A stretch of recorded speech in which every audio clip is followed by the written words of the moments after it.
Hi, I'm Dr. Tronél Hellberg, and today I'm going to talk to you about classroom management. So, not directly related to music, but very important, especially if you're a teacher in a mainstream in mainstream education where you have to teach a subject like, for example, creative arts, as it is in South Africa. So if you're working with one learner at a time, you're teaching them piano or violin or whatever it might be, or maybe you've got a small group of say 5 learners of that's doing theory of music. The nice thing there is they actually want to do it. Okay, they're passionate about music and they want to learn.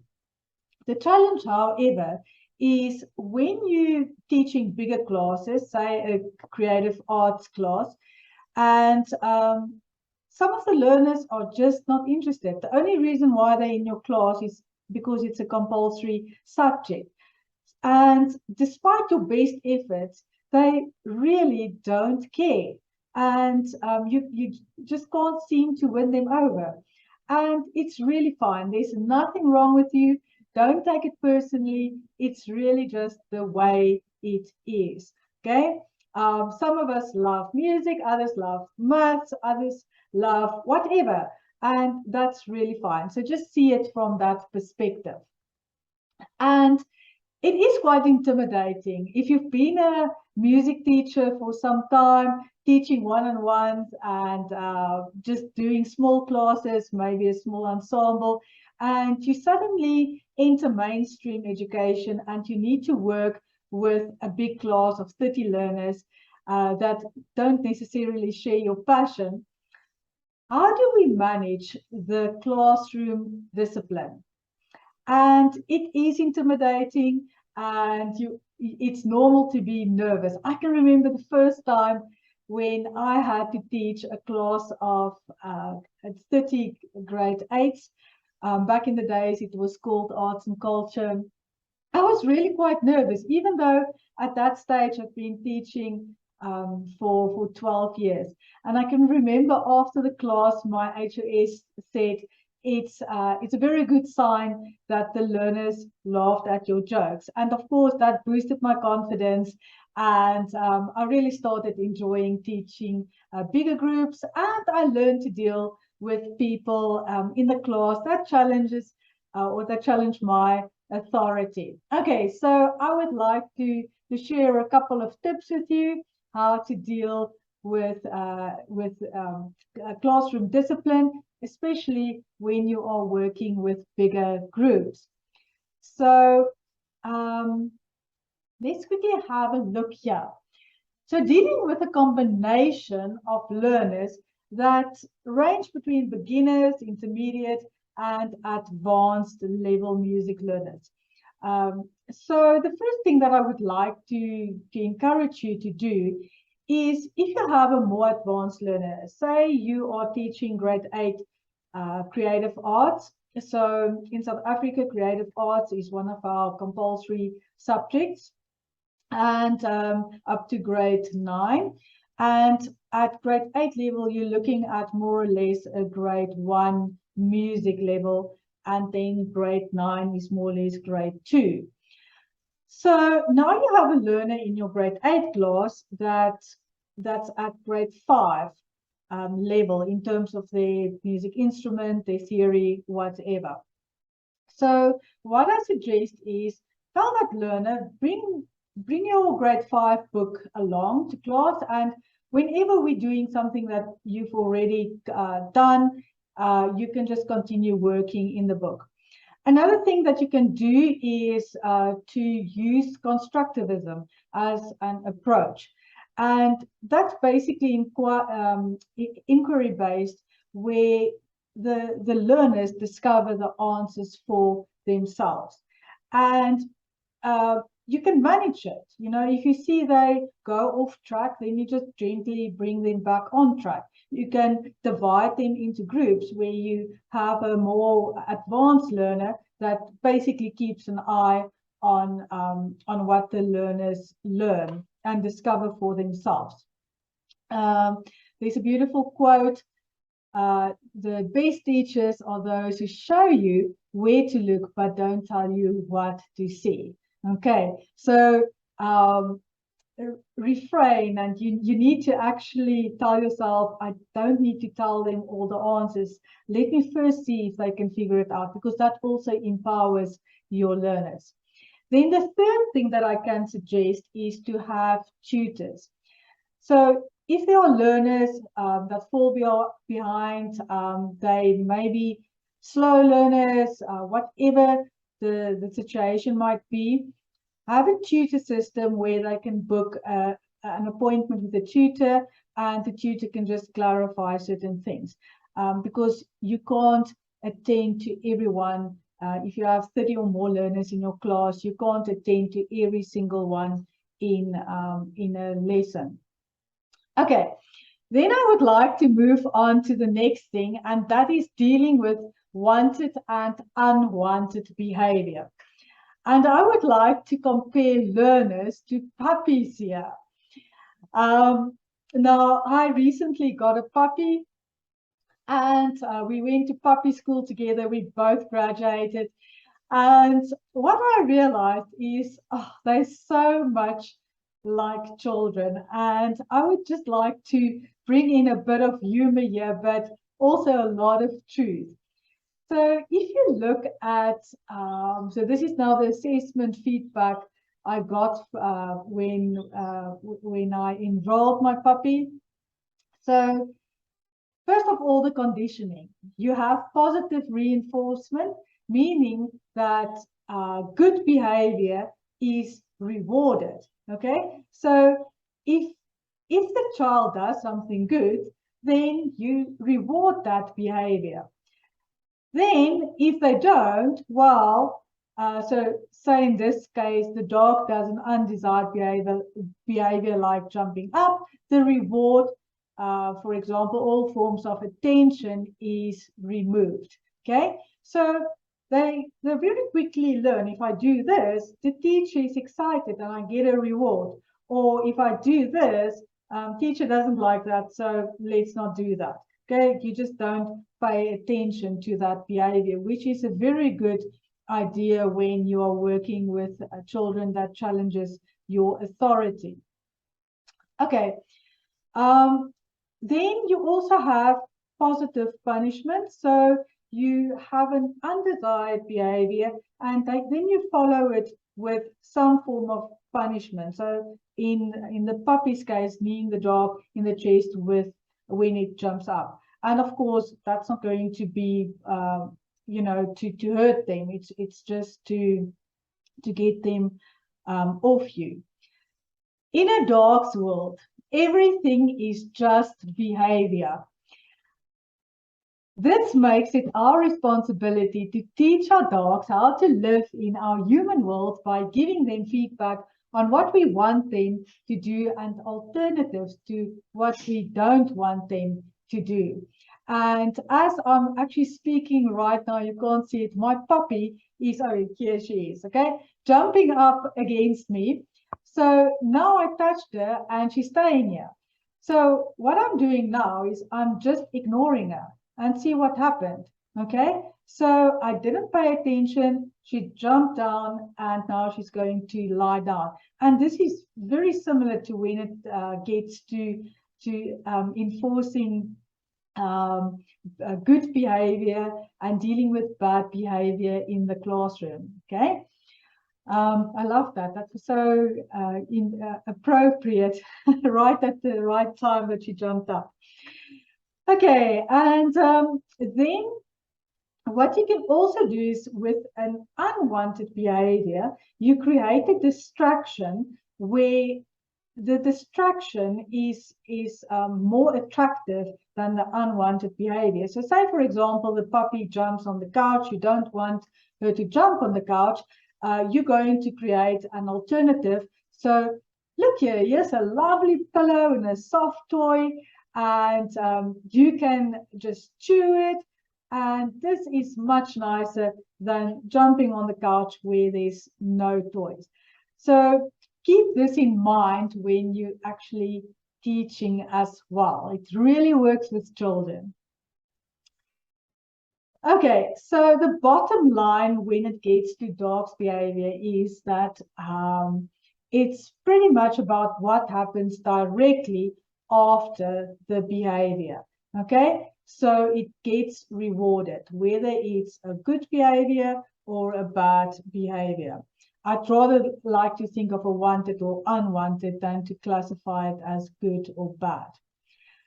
Now, let's look at factors that motivate pupils and encourage learning. So first of all, I would like to share Maslow's hierarchy of learners' needs with you. So first of all, learners have physical needs that we need to keep in mind. Then they also have needs for security. So they need to feel safe in your classroom. Non-threatening behavior and consistent, predictable behavior from your side is what they want. Okay, any child wants that, even with parents.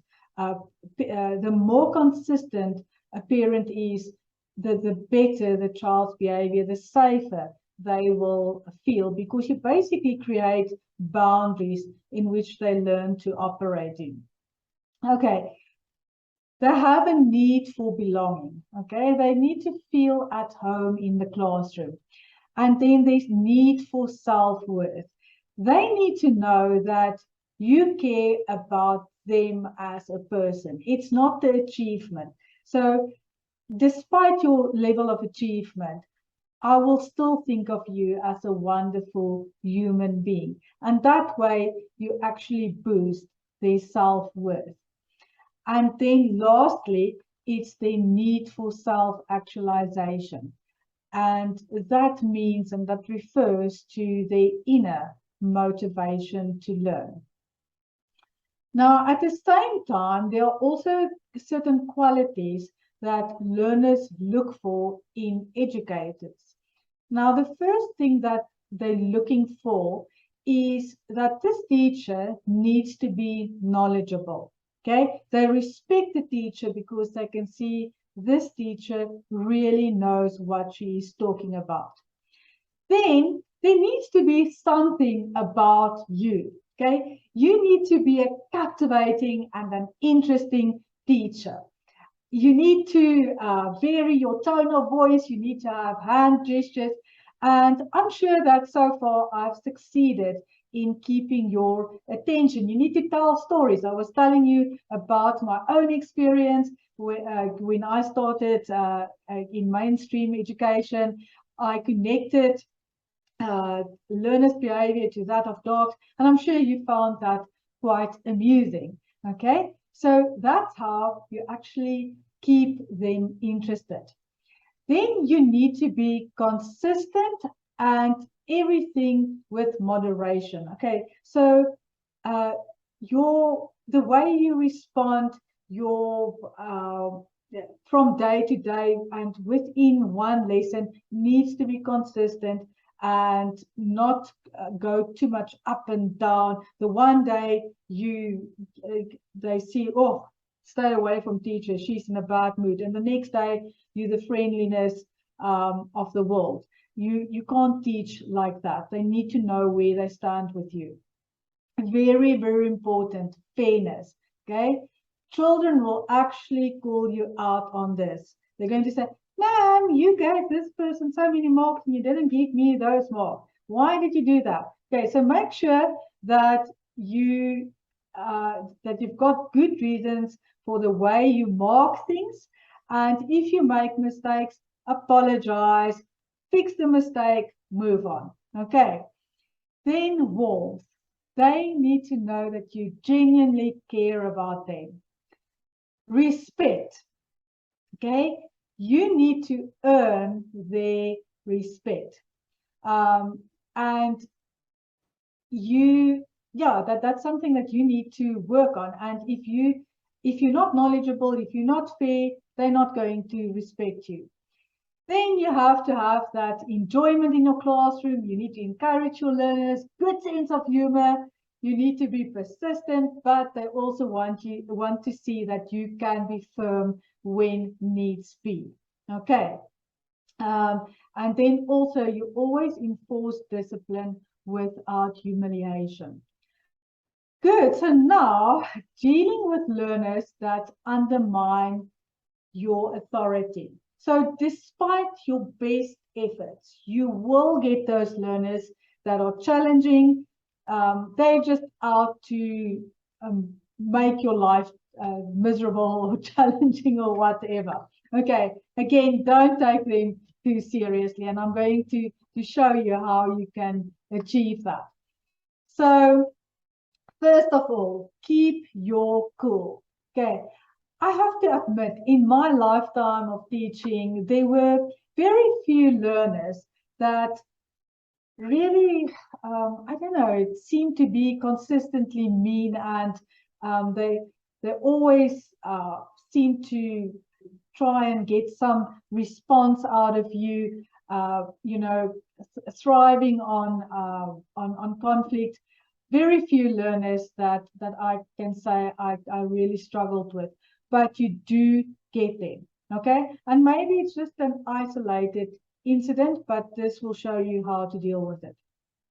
Okay, so if you feel they're getting the better of you, okay, you need time to reset. All you need to do is go and sit at your desk, okay, and you give them something to do.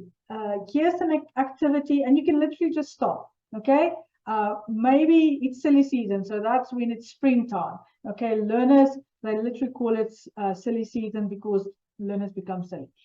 And you just feel, oh my gosh, I can't seem to manage this class. So you just say, guys, you know what? I need you guys to quickly do this activity in a neutral tone of voice, in control, not defeated at all. Okay, go and sit at your desk, then start focusing on a couple of deep breaths. Okay, in through the nose, out through the mouth, lateral breathing, filling your lungs with air. Then the next thing that you need to do, and you actually need to do this before you start your day, is make that decision that no one, no event, nothing is going to influence your emotions and your thoughts.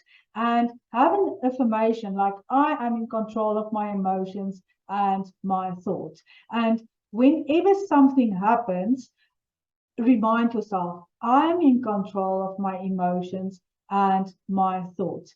I will not let an outside event or person impact how I feel. Okay, because that's basically giving away your power. Then the third thing that you can do is to reflect. What am I feeling and why am I feeling it? You know, what triggered it? Am I feeling undermined, not good enough? Do I feel humiliated, invalidated, exposed? And then just release the emotion. Now, fortunately, I'm also a life coach. So I am going to share a great technique that you can quickly do in that moment. So what you imagine is you feel that emotion wherever it is in your body. Say, for example, it's in your heart. Then you imagine there's this hoop that represents the emotion.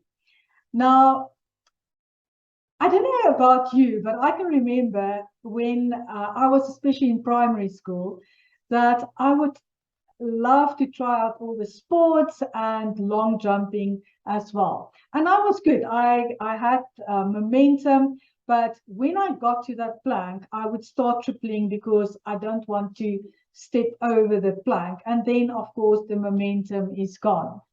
Now, this is pretty much what you can imagine in this. So there where that plank is, you imagine you've got this hoop representing the emotion. And then you feel the emotion and you can also see it in the form of that hoop. Then you imagine running, and then you have to go through the hoop.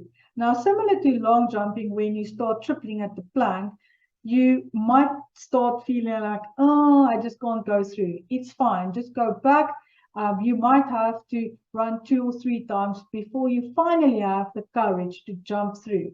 And in that moment that you jump through, you're going to feel like a lack of control, almost like when you're sleeping and you get that dream of, you're falling off a building.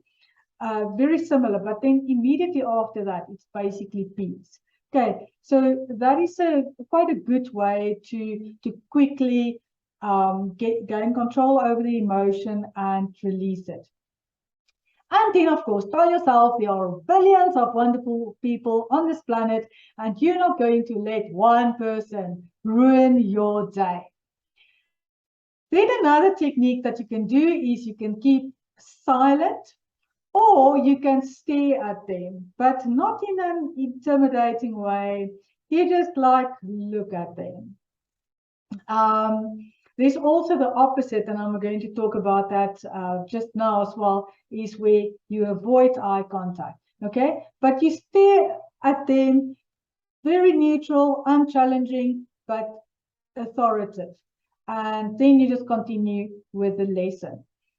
Then another thing that you can do is to create social pressure by asking a question that would encourage responses from your model learners, so to speak. Okay, so any learner wants to feel part of. We already said that. So now you use that social pressure to show this learner, oh, but this is not cool. The other learners actually want to answer this, and now I'm like on my own little island. Okay, can you see how it connects with the puppy training that I was talking about earlier? What you can also do is you form a funny image of them in your head. Okay, I don't know, what comes to mind is that you see this learner and you imagine their head is a microwave oven. Okay, so not taking them seriously. An excellent technique, and I want to elaborate a bit here, is to grey rock them. Okay, so what does that mean? And grey rocking is a technique that one can use with any abusive person. So you imagine this grey rock, okay? It's not important, it's uninteresting, it's really just a grey rock and boring, okay? So don't open the door for an argument. That's what they want. So you treat them as a grey rock. You're not important, I don't care, and I'm unaffected by you. Then keep a straight or a blank face. So don't frown, don't look serious. Even if you feel they're getting to you, just keep that poker face. Then enforce your boundaries. Tell them, this is what I expect of you. If this is not the way you want to behave, that's okay with me, but just understand I'm going to ignore you. Okay, so if you want a response from me, this is what you'll have to do. Then try and really limit your engagement with them, only if it's necessary. And then always, very important, respond in a neutral, unbothered, and unemotional tone. Can you say, okay, I get you, my child, and just move on with the lesson, okay? Chances are other learners might laugh, and that's another way that you can apply social pressure. Then keep your responses as vague and as brief as possible. Remember, you don't want to encourage conflict with them. So just say yes, no. If you don't know, say, let me think about that, without any further explanation, very confidently, very much in control of yourself and your emotions, and move on with the lesson. A good thing that you can do there is to pose a question about the content to the rest of the class and get them involved. Another thing that you can do if they keep interrupting you is just to ignore them. Okay, remember grey rock, unimportant, I don't care, you're wasting my time, I'm continuing with my life. Okay, and then avoid eye contact. Like I said, this you can also do that. But what you can do is, if you feel they're getting to you as well, is just look at their foreheads. If you've done drama, you'll know that you can look over people's heads. And that just brings that emotional disconnect. Then sarcasm, I put a question mark there. I